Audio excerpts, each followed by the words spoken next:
जय श्री कृष्ण दोस्तों। वर्ष 2023 में 27 अगस्त दिन रविवार को अधिक सावन मास की पुत्रदा एकादशी मनाई जा रही है। इस बार पुरुषोत्तम मास होने के कारण यह एकादशी द्वितीय सावन मास के शुक्ल पक्ष को मनाई जा रही है। वैसे तो वर्ष भर में हर मास में 2 एकादशी पड़ती है, शुक्ल पक्ष की एकादशी और कृष्ण पक्ष की एकादशी। इस बार अधिक मास होने के कारण कुल 24 के जगह 26 एकादशी मनाई जाएगी। इसे पवित्र एकादशी के नाम से जाना जाता है। यह एकादशी तेजस्वी संतान और वाजपेयी यज्ञ का फल देने वाली मानी गई है। इस एकादशी की कथा के अनुसार द्वापर युग के आरंभ में महिष्मती नाम की एक नगरी थी, जिसमें महिजीत नाम के राजा राज्य करते थे। लेकिन पुत्रहीन होने के कारण राजा को राज सुखदायक नहीं लगता था। उनका मानना था कि जिसके संतान ना हो उसके लिए यह लोक और परलोक दोनों ही दुखदायी होते हैं। पुत्र सुख की प्राप्ति के लिए राजा ने अनेक उपाय किए, परंतु राजा को पुत्र की प्राप्ति नहीं हुई। वृद्धावस्था आती देखकर राजा ने प्रजा के प्रतिनिधियों को बुलाया और कहा, हे प्रजाजनों, मेरे खजाने में अन्याय से उपार्जन किया हुआ धन नहीं है, ना मैंने कभी देवताओं और ब्राह्मणों का धन छीना है। किसी दूसरे की धरोहर को भी मैंने नहीं लिया है। प्रजा को पुत्र के समान पालन किया है। मैं अपराधियों को पुत्र और बांधवों की तरह ही दंड देता हूँ।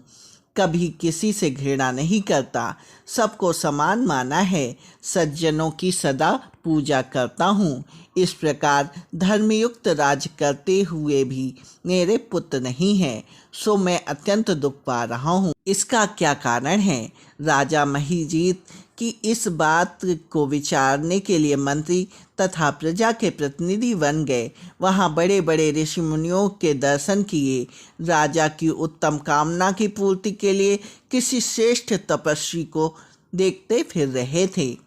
एक आश्रम में उन्होंने एक अत्यंत वयोवृद्ध धर्म के ज्ञाता, बड़े तपस्वी, परमात्मा में मन लगाए हुए, निराहार, जितेंद्रिय, जितात्मा, जित क्रोध, संतान, धर्म के गुण तत्वों को जानने वाले, समस्त शास्त्रों के ज्ञाता महात्मा लोमेश मुनि को देखा, जिनका कल्प व्यतीत होने पर एक रोम गिरता था। सबने जानकर ऋषि को प्रणाम किया। उन लोगों को देखकर मुनि ने पूछा, आप लोग किस कारण से यहाँ आए हैं? निस्संदेह मैं आप लोगों का हित करूँगा। मेरा जन्म दूसरों के उपकार के लिए हुआ है, इसमें संदेह नहीं है। लोमेश ऋषि का ऐसा वचन सुनकर सब बोले, हे महर्षि, आप हमारी बातों को जानने में ब्रह्मा से भी अधिक समर्थ हैं, अतः आप हमारा संदेह दूर कीजिए। महिष्मती का धर्मात्मा राजा महिजीत प्रजा को पुत्र के समान पालन करता है, फिर भी वह पुत्रहीन होने के कारण दुखी है। उन लोगों ने आगे कहा, हम लोग उसकी प्रजा हैं, अतः उसके दुख के कारण हम भी दुखी हैं। आपके दर्शन से हमें पूर्ण विश्वास है कि हमारा यह संकट अवश्य दूर होगा, क्योंकि महान पुरुषों के दर्शन मात्र से अनेक कष्ट दूर हो जाते हैं। अब आप कृपा करके राजा के पुत्र होने का उपाय बतलाएं। यह वार्ता सुनकर ऋषि ने थोड़ी देर के लिए नेत्र बंद किए और राजा के पूर्व जन्म का वृत्तांत जानकर कहने लगे, यह राजा पूर्व जन्म में निर्धन वैश्य था। निर्धन होने के कारण इसने कई बुरे कर्म किए। यह एक गांव से दूसरे गांव व्यापार करने के लिए जाया करता था। एक समय ज्येष्ठ मास के शुक्ल पक्ष की द्वादशी के दिन मध्याह्न के समय वह जबकि 2 दिन से भूखा प्यासा था, एक जलाशय पर जल पीने गया। उसी स्थान पर एक प्यासी गौ को जल पी रही थी। राजा ने उस प्यासी गाय को जल पीते हुए हटा दिया और स्वयं जल पीने लगा। इसलिए राजा को यह दुख सहना पड़ा है। एकादशी के दिन भूखा रहने के कारण वह राजा हुआ और प्यासी गौ को जल पीने से हटाने के कारण पुत्र वियोग का दुख सहना पड़ रहा है। ऐसा सुनकर सब लोग कहने लगे कि हे ऋषि, शास्त्रों में पापों का प्रायश्चित भी लिखा है, अतः जिस प्रकार राजा के यह पाप नष्ट हो सके ऐसा उपाय बताइए। लोमेश मुनि कहने लगे कि सावन शुक्ल पक्ष की एकादशी को, जिसे पुत्रादा एकादशी कहा जाता है, तुम सब लोग व्रत करो और रात्रि को जागरण करो, तो इससे राजा के यह पूर्व जन्म का पाप अवश्य नष्ट हो जाएगा, साथ ही राजा को पुत्र की अवश्य प्राप्ति होगी।